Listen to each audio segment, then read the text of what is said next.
de la loi ne se loigne pas de ta bouche. Ne dites l'invité, c'est alors que tu vas faire quoi? C'est alors que tu réussiras. Donc si tu veux réussir, c'est la parole de Dieu. Si tu veux avoir des succès, c'est quoi? C'est la parole de Dieu. J'aimerais que tu jettes le filet par rapport aux problèmes qui te défient. Jette le filet sur la parole de Dieu. Et tu vas faire une pêche qui va marquer ta vie. Nous allons lire quelques passages dans le Psaume 119. La sœur qui n'a pas prendre le micro.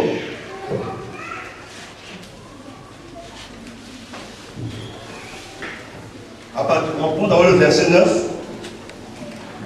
Psaume 119, verset 9. Qu'est-ce que David dit?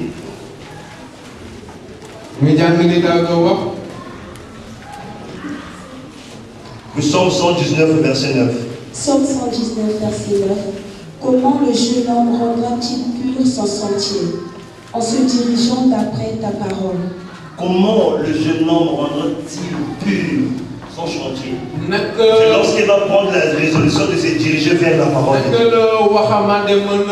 Tu ne peux pas rendre pur tes voies, tes projets, si tu ne te diriges pas vers la parole de Dieu. Pour le verset 11. Verset 11. Je serre ta parole dans mon cœur afin de ne pas pécher contre toi. Je serre, après tu prends le verset 16. Je serre ta parole dans mon cœur. On va serrer la parole sur les tissages, sur la bouche en lèvres, on se le dit. Où? Dans le cœur. Donc Dieu pouvait dire, ce peuple m'honore sur le nom de lèvres. Quand je regarde un chrétien, il cherche la parole dans son cœur. Il cherche la parole dans ton cœur. David dit, je serre ta parole dans mon cœur, afin de ne pas pécher contre tes lois. Verset 16. Je fais mes délices de tes statuts, je n'oublie point ta parole. Je fais mes délices de tes statuts, mais je n'oublie pas ta parole. Quand je fais mes délices, je fais ma fête. Je ne dois jamais oublier ta parole. Quand j'oublie la parole de Dieu, je suis perdu. Alléluia. Amen. Gloire à Dieu. Prends le verset 25. Verset 25. Mon âme est attachée à la poussière. Rends-moi la vie selon ta parole. Il dit mon âme est attachée à la poussière. C'est-à-dire l'humiliation, la honte, les difficultés. Il dit que mon âme est attachée à la poussière, à la honte, à l'humiliation. Mais rends-moi justice selon ta parole. Quand tu vis une situation compliquée, la parole de Dieu peut te justifier. La parole de Dieu peut te donner la victoire. Si tu jettes le filet de ce que tu vis sur la parole. Pour le verset 28. Mon âme pleure de chagrin. Relève-moi selon ta parole. Mon âme pleure de chagrin. Relève-moi selon ta parole. Je vais dire à celui qui pleure. Tu pleures de chagrin. Tu pleures parce qu'on ne t'a jamais donné l'amour. Tu pleures parce que tu as connu la confusion, la honte, la trahison. Dieu veut te relever ce matin. Si tu jettes le filet de ce que tu vis sur la parole de Dieu, il va te relever. Il va essuyer tes larmes. Parce que la parole de Dieu va créer une joie qui n'a jamais existé. Gloire à Jésus. Gloire à Jésus. Pour le verset 105. Verset 105. Ta parole est une lampe à mes pieds et une lumière sur mon sentier. Ta parole est une lampe à mes pieds. Ça veut dire, avant de me démarquer, Avant de faire un pas, la première chose qui doit être à mes pieds, c'est quoi? La parole. Moi, je dis toujours, quel que soit le problème, je ne peux pas aller à la rencontre de la parole de Dieu.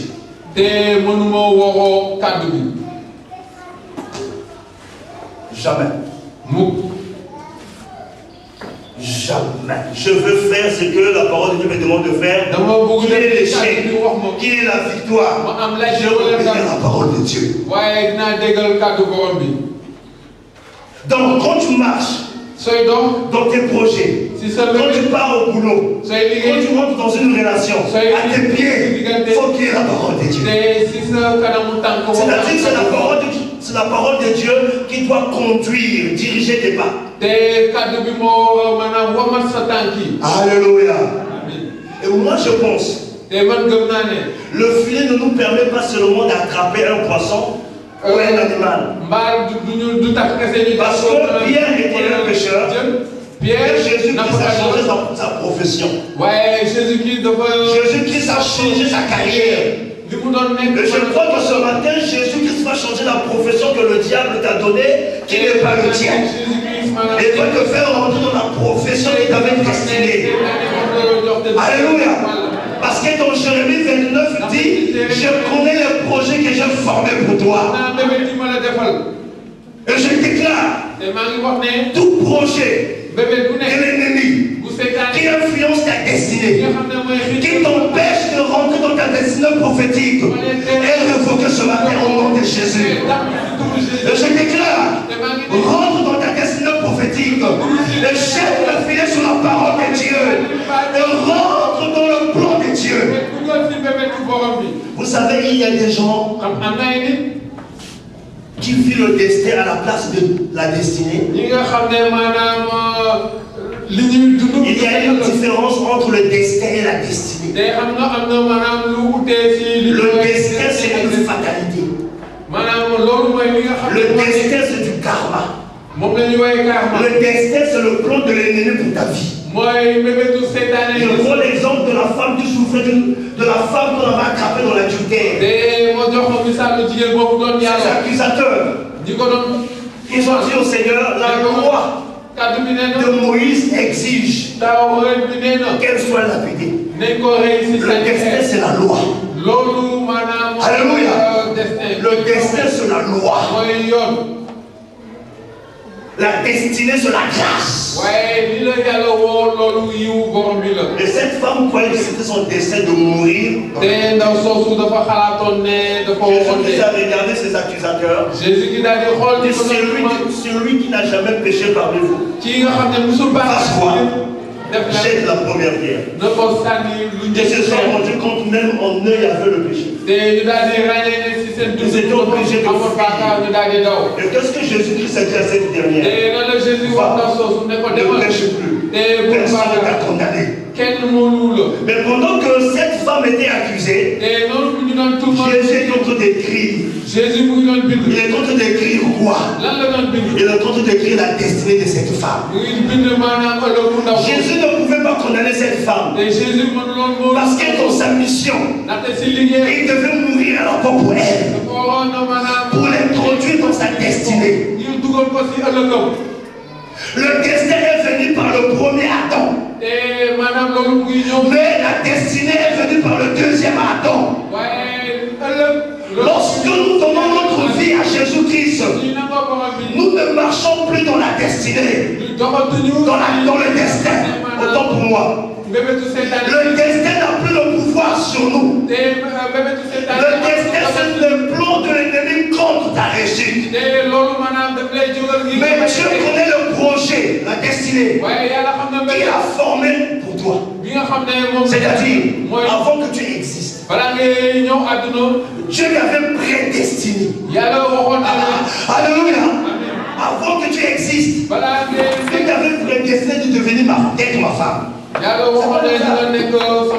Faut me laver parfois. Alléluia. Je suis ta destinée. Avant que tu existes, Dieu t'avait prédestiné d'être à Rehoboth. Il y a des gens qui pensent que c'est un hasard de venir étudier au Sénégal. Hasard, c'est le destin. Hasard, c'est la chance. Nous ne parlons pas de la chance, nous parlons de la grâce. La chance, ça peut marcher ou pas. Mais la grâce, c'est quelque chose qu'on ne mérite pas. Mais Christ nous a déjà donné. Gloire à Dieu. Dis à ton frère, je quitte le destin sur la terre. Et je rentre dans ma destinée. Parce que je prends la résolution de jeter le filet sur la parole de Dieu. Et mes études, mon travail, mon foyer, la vie de mes enfants ne sera plus la même. Au nom de... Je suis en train d'être introduit. Fais seulement ce que je te demande. L'Esprit de Dieu te demande de faire. Quand on est dans l'église, on vous dit faire, fait. Parfois tu as des problèmes, mais tu es orgueilleux. Fais seulement ce que tu veux. Et quand tu vas rentrer, pasteur. Il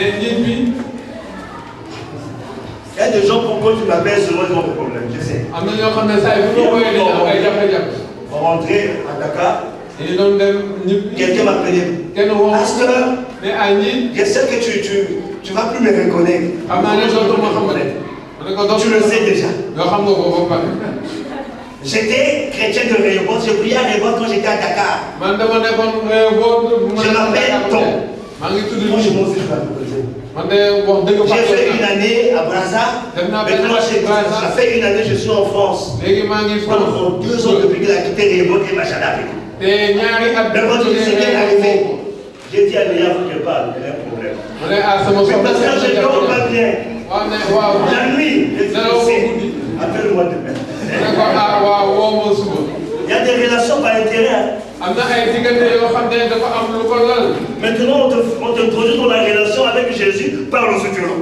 Avec un numéro dans la bouche, joli dégât. Alléluia. Dis ceci, au nom de Jésus, je suis ce que Dieu dit de moi que je suis. Je jette le filet de ma réussite, le filet de mon foyer, le filet de mon mariage, le filet de ma vie professionnelle, le filet de mes études, le filet de ma santé, le filet de ma vie spirituelle. C'est la parole de Dieu, qui est la personne de Jésus-Christ. Et je déclare, le destin n'a plus le pouvoir sur moi. Lève-toi, lève-toi. Le destin n'a plus le pouvoir sur moi.